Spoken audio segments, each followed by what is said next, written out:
고백이 담긴 귀한 찬양 감사합니다. 이제 성경 말씀을 함께 봉독하겠습니다. 오늘 우리에게 주시는 하나님의 말씀은 구약 성경 시편 73편 1절부터 3절 그리고 28절 말씀입니다. 구약 성경 855면입니다. 시편 73편의 말씀을 한 절씩 교독하시겠습니다. 1절입니다. 하나님이 참으로 이스라엘 중 마음이 정결한 자에게 선을 행하시나 나는 거의 넘어질 뻔하였고 나의 걸음이 미끄러질 뻔하였으니 이는 내가 악인의 형통함을 보고 오만한 자를 질투하였음이로다. 28절을 함께 읽습니다. 하나님께 가까이 함이 내게 복이라. 내가 주 여호와를 나의 피난처로 삼아 주의 모든 행적을 전파하리이다. 아멘. 할렐루야. 골고다의 길을 가신 주님의 십자가의 보혈이 우리 온 성도들의 머리끝부터 발끝까지 덮어주셔서 우리 각자를 살려주시기를 바랍니다. 동시에 삶의 수많은 근본적인 문제를 안고 고뇌하는 모든 성도들의 삶에 대한 답을 오늘 얻고 돌아가시기를 소망합니다. 오늘 말씀의 제목은 인생의 참된 가치는 어디서 결정되나? 부재는 주님께 가까이 갈수록 가치가 높아진다, 이렇게 말할 수 있겠습니다. 제가 지금까지 자주 한 번씩 얘기하는 것 가운데 삶의 가장 중요한 가치는 이 땅에 있다가 사라질 일시적인 걸 위하여 인생을 낭비하지 아니하고 가장 영원한 것, 주님과 말씀과 한 영혼을 위해 투자할 때 그 인생은 가장 가치 있는 인생인 줄로 믿습니다. 그렇게 지금까지 많은 말씀을 드렸는데 오늘은 좀 더 구체적으로 진짜 우리의 삶의 가치를 무엇이 결정하는가, 그것이 오늘 키라는 것입니다. 그리고 우리가 누구에 가까이 가느냐, 또 찬송도 그래요. 우리가 어떤 찬송을 하느냐에 따라서 그 찬송을 통한 우리의 삶의 중요한 방향과 가치가 결정되는 것이에요. 자, 우리가 지난 주일날 처음 했지만 찬송과 존귀, 그 찬송 어떠셨어요? 찬송과 존귀, 영광과 권능, 그 다음에 부요와 지혜와 힘, 7가지. 그 7가지를 여러분들이 찬송을 하셨는데, 주중에 제가 여러분들한테 반응도 듣고 메일도 오고 그러는데, 이 찬송이 한 주간 동안 내내 내 마음이 먹먹, 그러니까 가슴에 늘 와닿았다는 것이에요. 그리고 막 귀에 그냥 막 맴돌았다는 것이에요, 찬송이. 표현할 수 없는 뭔가를 주었다는 것이에요. 저도 좀 주중에 몸살 감기가 있었는데 이 찬송하면서 좀 많이 나은 줄로 믿습니다. 오늘 제가 안 봐도 여기 감기 든 분들 여러분들 계세요, 지금. 주님께서 오늘 이 주님의 능력으로 또 필요하면 치유도 허락해 주시기를 바랍니다. 이게 믿음의 눈이에요. 그러니까 찬송 하나도 한 줄 내내, 저도 이 찬송을 제가 한 2달 동안 이 찬송을 부르면서 2달 동안에 수많은 제 삶의 수많은 것들을 주님이 해결해 주신 줄로 믿습니다. 다시요.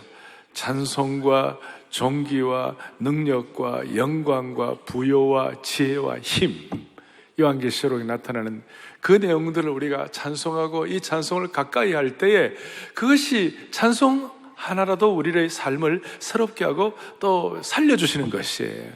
그렇다면 우리가 주님을 가까이 하면 얼마나 더 주님께서 우리에게 새로운 인생의 가치를 결정하도록 만들어 주시겠어요. 할렐루야.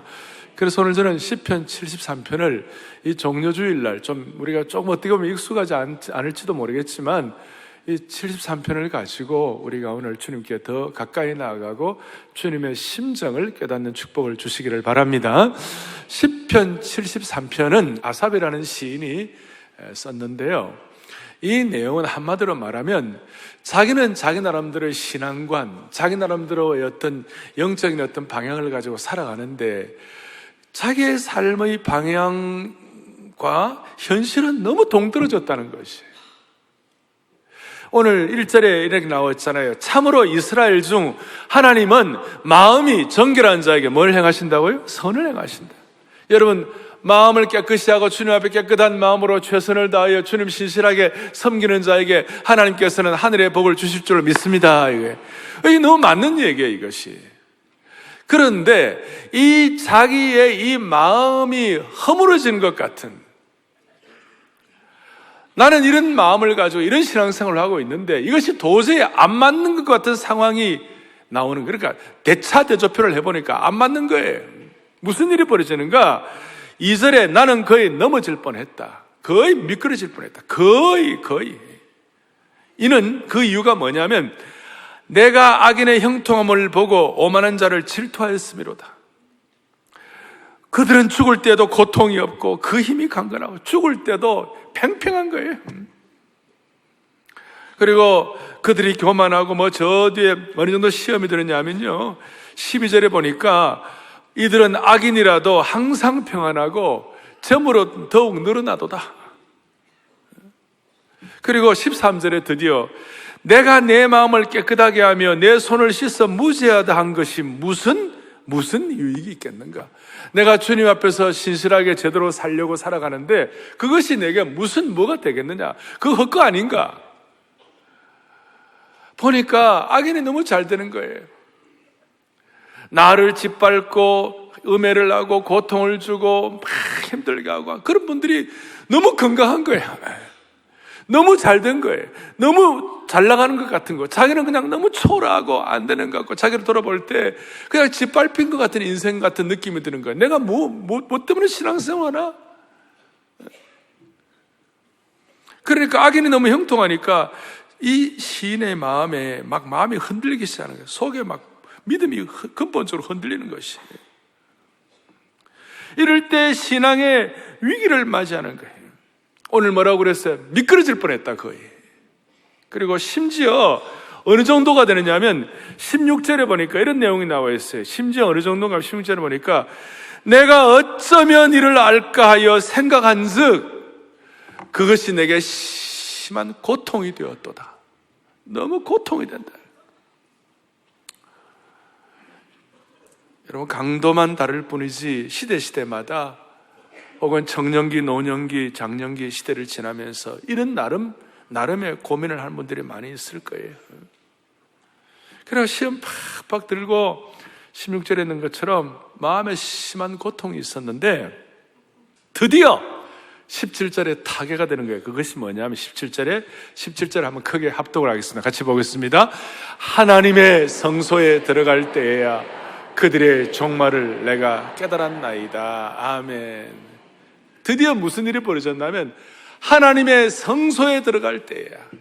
여러 가지 해석이 있어요. 내가 진짜 예수님 안에서 진정한 생명을 얻고 제대로 구원받고 은혜 받을 때야, 그런 것도 있고, 또 구체적으로 주의 성소에 들어가서 기도와 말씀으로 하나님과 교제하고 하나님의 음성을 듣고 하나님의 말씀을 깨닫고 난 다음에 나와 악인을 비교하던 그 시각이 하나님과 나를 보는 관점으로 바뀌게 되는 것이었어요. 나와 악인을 비교하니까 내가 시험 들고 힘들고 그러는데 하나님 앞에서 나를 보니까 그건 아니더라. 그래서 자기 중심의 시각, 인간 중심의 시각, 인간의 본능 중심으로 보던 안목에서 하나님 중심의 시각, 하나님이 주시는 시각으로 볼 때에 이게 달라지더라. 그 말이에요.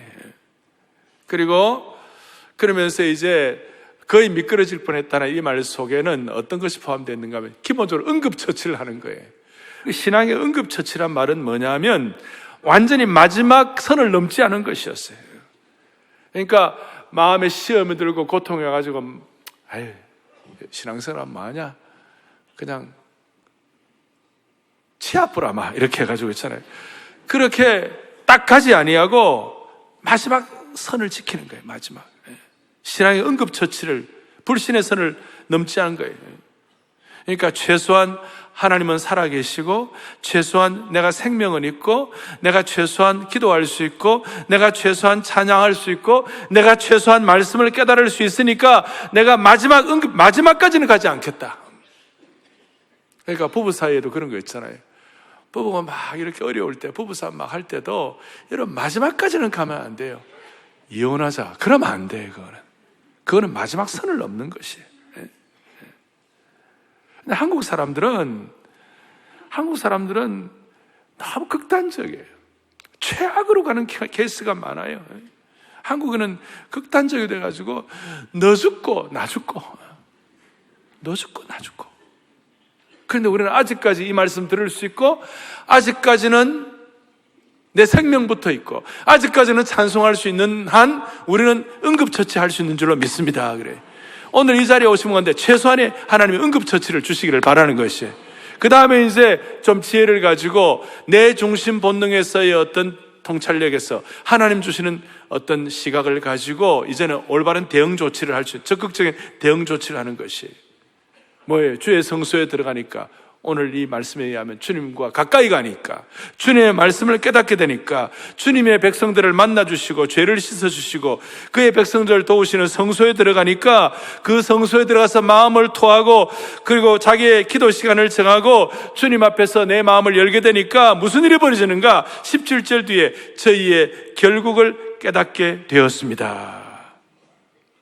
영적인 의식 전환이 일어나고 하나님 중심의 시각이 일어나고 그야말로 영적인 패러다임 시프트가 일어난 것이에요. 영적인 시각 교정이 일어나게 된 것이에요. 어떻게 교정이 일어났습니까? 내 인간 중심으로 사람 중심의 판단을 할 때는 악인이 잘되고 형통하고 저희들이 못되게 구는데도, 저희들이 욕심이 디룩디룩하고 하는데도 불구하고 다 잘되고 재산을 모으고 큰 소리치고 하나님 멸시하고 기독교 우습게 하려고 교회를 비방하고 교회를 상처내고 하는 일들을 보면서 너무 시험 들고 고통스러웠는데, 하나님 시각으로 바라보게 되니까 악인들도 결국은 하나님의 손안에 있구나. 하나님의 손바닥 안에 있구나. 그러면서 내가 보는 것이 전부가 아니지, 이 땅에 보이는 것이 전부가 아니지, 그런 생각을 갖도록 하나님이 은혜를 주신 줄로 믿습니다. 그래가지고 어떤 깨달음을 갖게 됐다. 17절에 하나님의 성소에 들어갈 때 그들의 종말을 깨달았는데 19절에 그들이 어찌하여 그리 갑자기 황폐하게 되었는가. 옛날 성경은 졸지에 망했는가, 졸망 들어보셨습니까? 졸지에 망했는가. 그리고 20절에 사람이 깬 후에는 그 꿈을 무시함같이, 일생이 한 일생이 그냥 금방 지나는 꿈과 같은 것이라. 그리고 드디어 중요한 것이 이 시인의 눈에 들어왔는데요. 뭐가 들어왔느냐? 시험 들고 고통했던 사람이 영적 시각이 교정이 되어가지고 하나님의 시각을 갖게 되는 거예요. 그러니까 악인이 잘 되는 같이 보이지만 사실은 하나님께서 돌아오라고 기다려주시는 유보의 시간이구나, 하나님께서 기다리는 시간이구나, 나중에는 결국 심판의 때가 있는 것이구나. 아멘. 그걸 깨닫게 된 것이, 하나님의 시각으로 볼 때 순식간에, 그리고 사라지는 것, 꿈과 같은 일.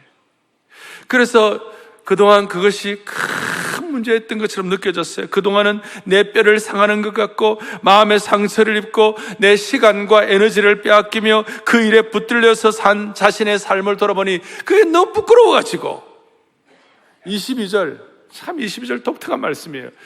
내가 이렇게 고통당했지만 알고 보니까 그게 아니니까 22절 내가 이와 같이 우매무지함으로 주님 앞에 짐승이 오니, 그랬어요. 독특한 표현이에요. 내가 너무 어리석은 것이 마치 짐승같이 어리석습니다.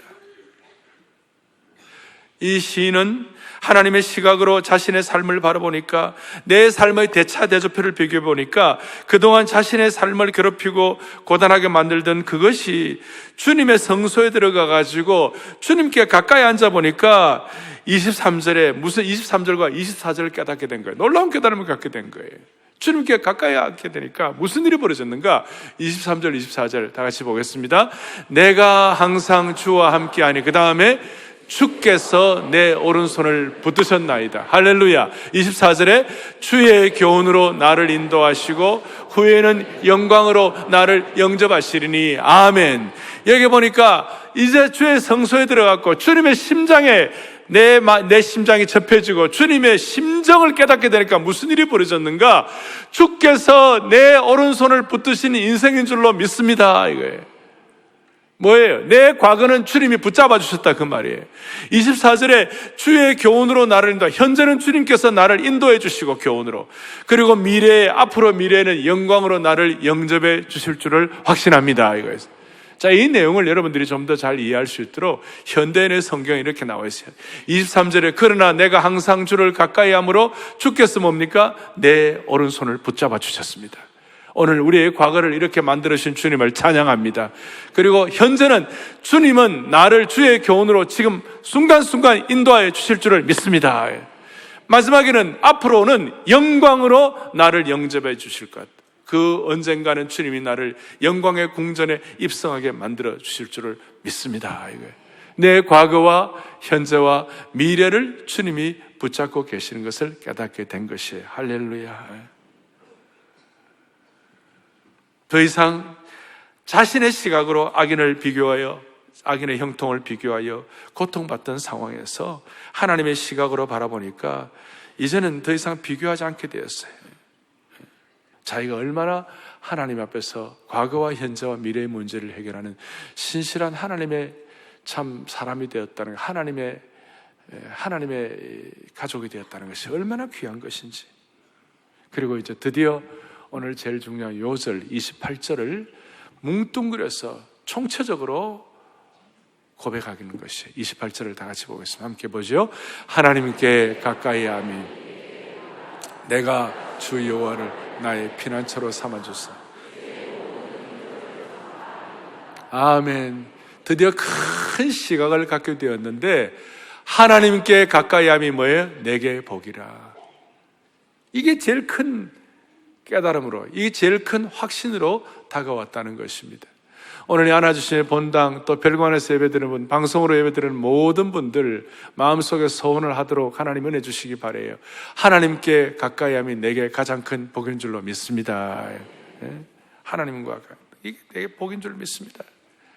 그냥 이게 너무 귀한 줄 아는데 문제는 뭐냐? 여러분, 찬송 가운데 내 주를 가까이 하게 하면 어때요?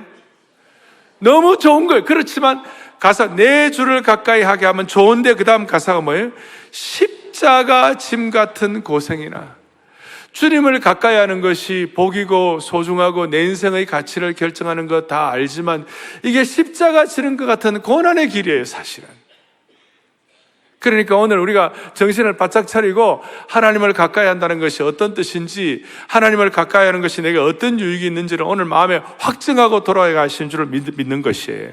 그래서 오늘 구체적으로 하나님께 가까이 할 수 있도록, 십자가 짐 같은 고생이 될 수도 있지만 그러나 하나님 가까이 하면 하나님의 시각을 가지고 이전에 보이지 않았던 것이 보이게 되는데, 이걸 위하여 오늘 딱 마음에 결정하는 것, 마음에 소원하는 것 다시 한번 확인합니다.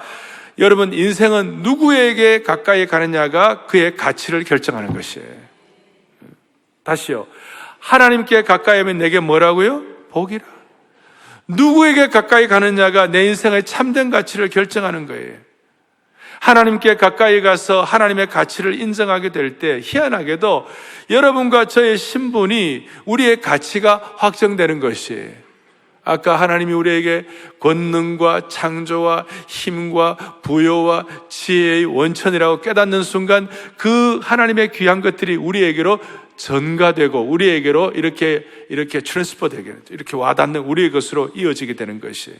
따라서 하나님께 가까이 하는 것과 인생의 가치는 정비례하는 줄로 믿습니다.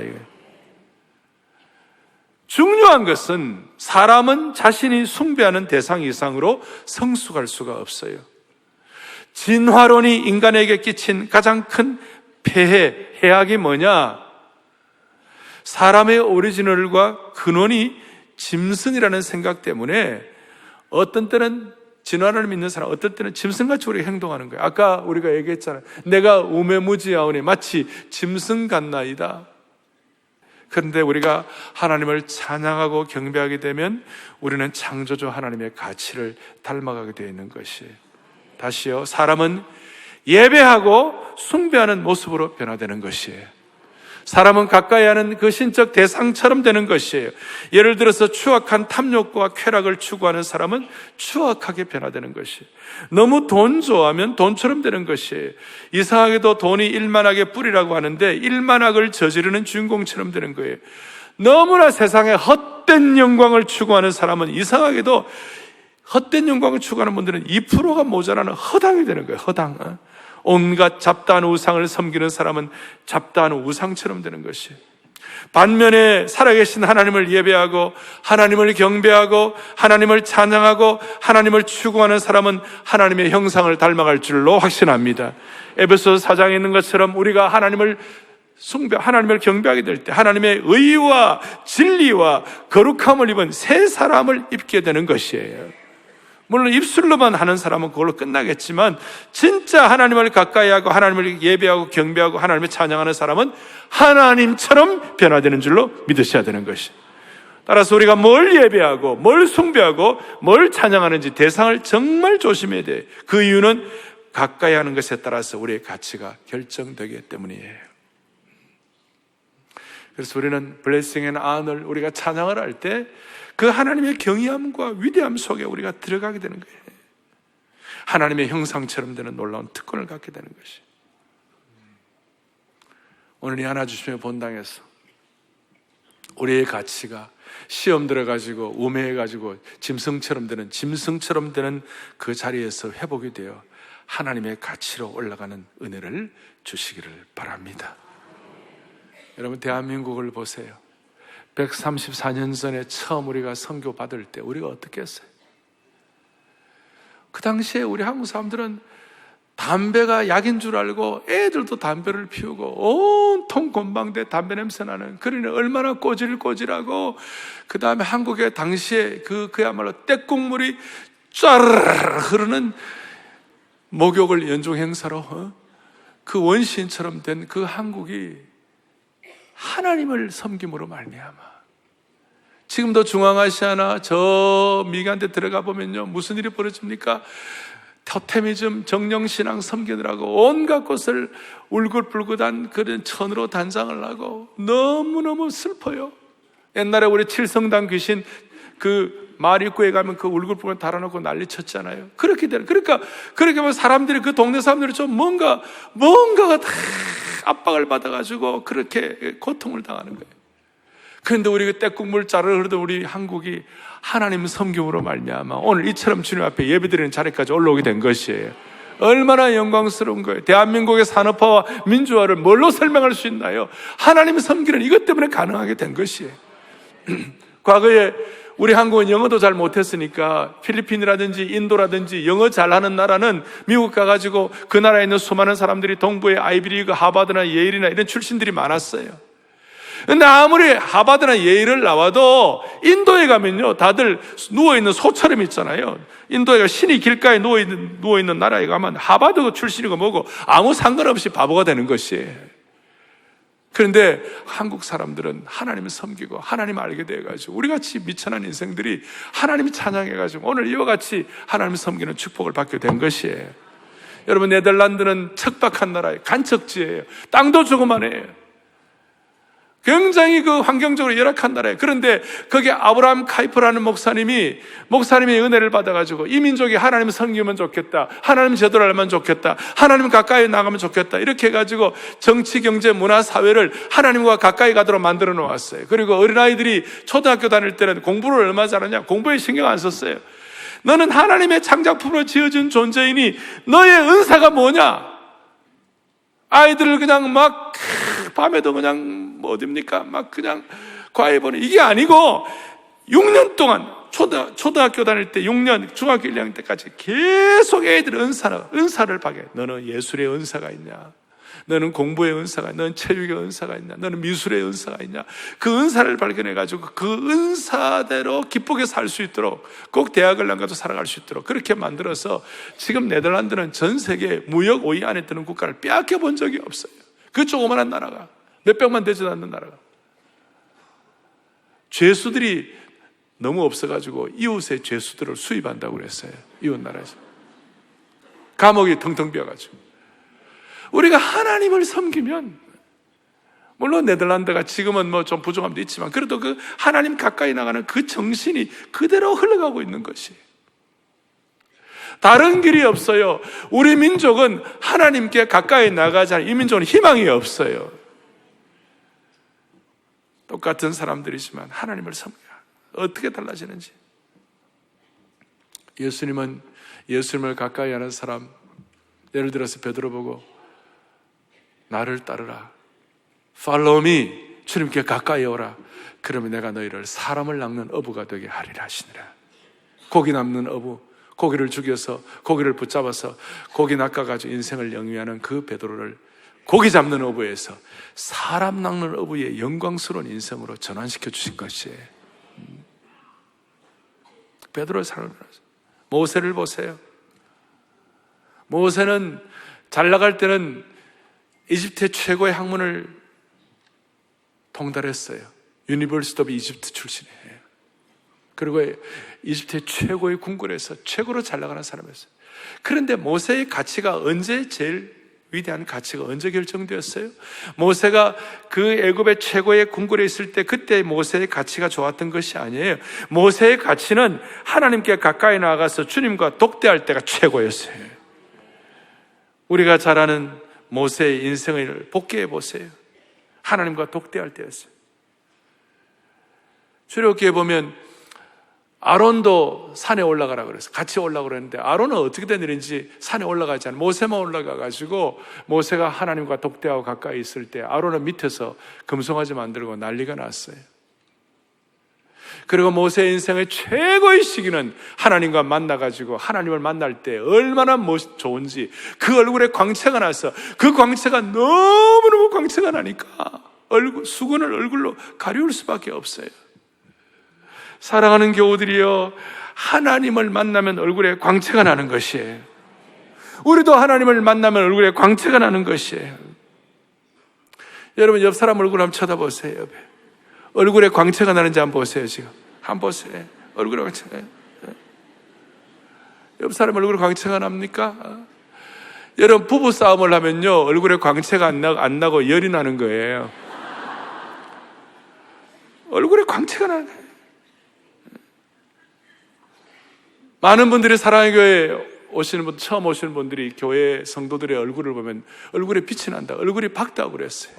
그건 당연하죠. 들어올 때는 힘들어도 오늘 이 예배를 드리고 오늘 다시 한번 우리 찬송과 존귀, 영광과 위엄과 힘과 능력과 부요와 지혜와 힘을 우리가 믿고 확신할 때 우리의 얼굴에 빛이 날 줄로 믿는 것이에요. 사랑하는 교우들이여, 오늘 예배에 나갈 때 얼굴에 빛이 나기를 바랍니다. 제가 이런 이유로 매주일 축도하기 전에 우리 온 성도들이 한 주간 동안 그리스도의 제자의 삶으로 말미암아 다음 주일에 해와 같이 빛나는 얼굴로 만나기를 바랍니다. 그랬어요. 오늘 이 마음의 소원을 정말 알 사람이 알도다. 예, 알 사람이 알도다. 예. 여러분 우리 얼굴에서 빛이 나기를 바랍니다. 예. 오늘 이 마음을 가지고 오늘 이 4차 산업혁명 시대에 초연결 시대에 초고속 시대에 그러나 어떻게 보면 초불확성 시대에 우리가 주님과 더 가까이 해가지고 진정 우리 얼굴에 광채가 나는 축복을 주시기를 바랍니다. 이제 제가 적용을 하겠습니다. 구약의 이스라엘 백성들에게 이사야를 통해 주시는 말씀, 이사야 55장 1절, 너희 목마른 자들아 모든 자들아 나오라. 돈 없는 자도 오라. 다 나오라. 가까이 오라. 신약에서는 수고하고 무거운 짐진 자들아 다 내게로 come unto me. 가까이 오라. I will give you rest. 내가 너에게 참 쉼을 허락하여 주리라. 오늘 처음 이 예배 태어나서 처음 교회 오신 분도 있을 것이에요. 주님이 가까이 오라고 그러시는 것이. 가까이 오라. 주님께 가까이 오면 치유되는 줄로 믿습니다. 하나님을 가까이 하면 여러분의 삶이 어떤 고난이 있다 하더라도, 삶의 역사가 어떤 일이 일어날지라도 고난은 길어도 순간적으로 우리의 삶에 기적이 일어날 수 있음을 믿으셔야 되는 것이. 욥은 고난의 길이 얼마나 길었습니까? 근데 처음 하나님을 귀로만 들었던 하나님인데 나중에 눈으로 보고 손으로 목도하고 직접 하나님 가까이 나가는 그걸 하나님과의 관계가 더 가까워지니까요. 순간적으로 욥의 인생의 새판짜기가 벌어진 줄로 믿으셔야 되는 것이. 하나님을 가까이 하면 하나님께서 우리를 가까이 만나주시는 것이. 하늘에서도 풀리면 땅에서도 자연스럽게 풀리게 되는 것이. 하나님께 가까이 가면 이는 내 사랑하는 자요 내 기뻐하는 자라는 하나님의 음성을 듣게 되는 것이. 이제 오늘 가장 중요한 거 한 가지 말씀드리겠습니다. 오늘은 고난주일이에요. 종려주일이에요. 이번 한 주간 동안 우리가 십자가를 묵상하는 거예요. 자, 많은 분들이 목사님, 내가 하나님 가까이 하고 싶어요. 그런데 상황이 가까이 할 수도 없고 신앙적으로 아직까지 그런 경지에 올라가지도 않았고 부족함이 많은데 내가 어떻게 가까이 합니까? 그러면 제가 오늘 드리고 싶은 말씀이 있어요. 억지로라도 가까이 하면 하나님이 주신 은혜가 있는 것이. 이건 제 말씀이 아니고 어느 날 시몬이라는 사람이 아프리카 북부 지방을 떠나 이스라엘의 유월절을 지키고자 예루살렘으로 갔어요. 가니까 어느 지역을, 예루살렘 한 지역을 지나는데 사람들이 막 수많은 사람들이 모여가지고 왕왕거리면서 난리가 났어요. 보니까 떼창이 일어나고 하는데 보니까 어떤 분 하나가 가시가 멸류관을 쓰시고 온몸은 너무나 이렇게 고통을 당하고 너무나 고문과 이렇게 채찍질을 받아가지고 엉망이 되신 분이 십자가를 지고 하는데 힘이 없는 거예요. 엎어지고 그러는데 갑자기 로마 병정 하나가 자기를 끌더니 너 이거 십자가 져 그러는 거예요. 자기는 이걸 먼저 날벼락에 그냥 해외에서 와가지고 지금으로 보면 저 아프리카 트리폴리에서 와가지고 구레나루라는 곳에 와가지고 그냥 지나가다가 병정에 잡혀가지고 억지로 십자가를 지게 되었어요. 이거 생각하면 이게 무슨 일인가? 인간적으로 생각하면 이게 무슨 일인가? 근데 여러분, 놀라운 일이 벌어졌어요. 로마서 16장에 보면 뭐라고 말씀해요? 로마서 16장 13절을 보겠습니다. 주 안에서 택하심을 입은 루포와 그의 어머니에게 문하라. 그의 어머니는 곧 내 어머니야. 무슨 일이 벌어졌냐? 루포라는 사람이 있었는데, 루포라는 믿음의 명문 가문이 있었어요. 그리고 루포의 어머니는 너무 신앙이 좋아요. 오죽한 바울 사도가 루포의 어머니는 내 엄마라, 그 정도로 말할 정도로 그렇게 신앙이 좋은 명문 가문이 되었어요. 여러분, 이 좋은 바울이 루포의 어머니는 내 어머니라고 말할 정도의 명문 가문이 어떻게 된지 아세요?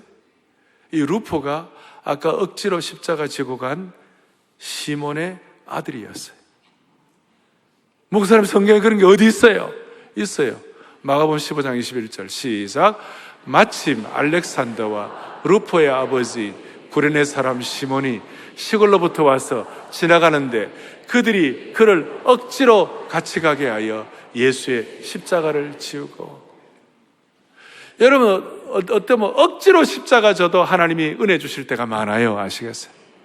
신앙생활 하다 보면 힘들 때도 있고 힘이 다 떨어질 때도 있고 내 주를 가까이 하게 하면 십자가 진 것 같은 고생이 될 때가 있지만, 그래도 이유를 모르지만 억지로라도 이 십자가를 지고 가면 하나님이 일하신다는 것이에요. 구레네 시몬과 같이 억지로라도 십자가를 지게 될 때에 여러분, 터빗에라도 억지로 넣으면 하나님 은혜를 주시는 것이에요. 졸린 눈을 비비며 억지로라도 큐티하면 하나님 은혜를 베풀어 주시는 것이에요. 내가 이렇게 억지로 하면 무슨 의미가 있나 이렇게 생각하는 분들도 억지로라도 십자가 지게 하면 여러분들의 자녀 손손 루포의 집안과 같이, 오죽하면 바울이 루포의 어머니가 내 어머니라고 믿음의 명문 가정의 축복을 하나님이 허락해 주실 줄을 믿습니다. 그리고 하나님께서 축복하시는 것 중에 하나가, 이렇게 주님 앞에 이런 마음을 주님의 심정을 깨닫고 이걸 깨닫고 확인하면 요한복음 17장에 이런 말씀이 있어요. 17장 21절에 아버지여, 아버지께서 내 안에 내가 아버지 안에 있는 것 같이 그들도 다 하나가 돼요. 무슨 말이냐면 주님께 있는 것이 내 것이 되는 것이에요. 내게 주신 시작, 내게 주신 영광을 내가 그들에게 주었사오니 아멘. 예수님께서 주신 영광과 존귀와 지혜와 능력을 오늘 우리에게 주신다고 하신 줄로 믿으셔야 되는 것이에요. 주님을 가까이 함으로 인생 최고의 가치가 결정되게 하시고 인생 최고의 축복 중에 하나인 찬송과 존귀와 영광과 권능과 지혜와 부유와 힘을 여러분들의 것으로 삼으시기를 바랍니다.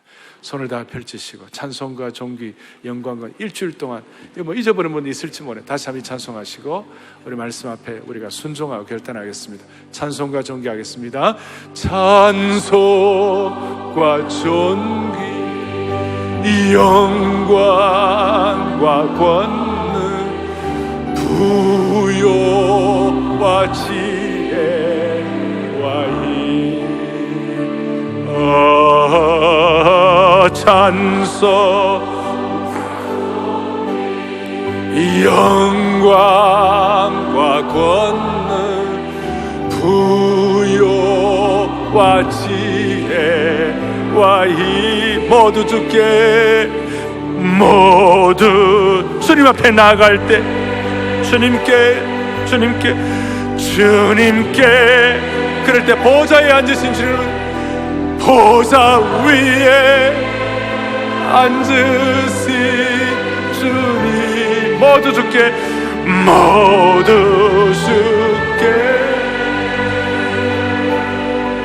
주님께 보좌 위에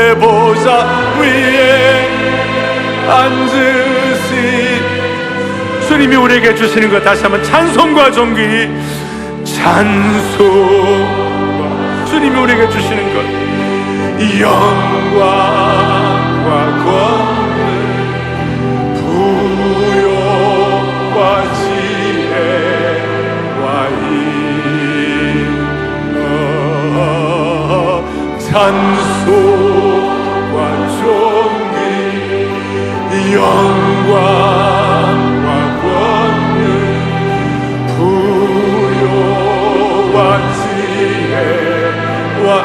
주님께 가까이 be unto you, be unto you 주님께 가까이 unto you who sits at the right hand of God, who sits at the right hand of God, be unto you 하나님께 가까이 나가는 unto you, unto you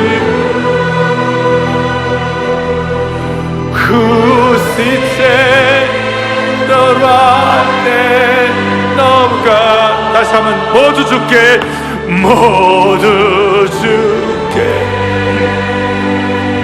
주님 앞에 주님께 가까이 나가시고 보좌 위에 앉으신 주님, 보좌 위에 앉으신 주님, 예수님, 예수님.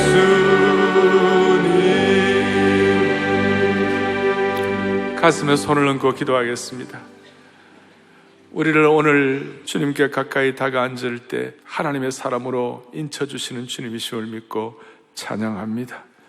살아계신 하나님 아버지, 우리가 이 시간 주님 더 알기를 원하고 주님께 참으로 더욱 가까이 나아갈 수 있는 마음 주신 것 감사합니다. 신앙생활을 하다가 짓밟히는 것 같고 시험에 든 모든 분들, 새로운 영적 시각 갖고 주님께 가까이 다가앉게 하여 주시옵소서. 주님께 가까이 함으로 사람 낚는 어부되게 하여 주시옵시고, 어떨 때는 주님께 가까이 하는 것이 십자가 짐 같은 고생이라 할지라도 주님을 전적으로 신뢰함으로 말미암아 모세처럼 주님 앞에 가까이 다가앉아 우리의 얼굴에 광채가 나게 하여 주시옵소서. 우리의 생명 되시고 소망 되시는 우리 주 예수 그리스도를 받들어 간절히 기도 올리옵나이다.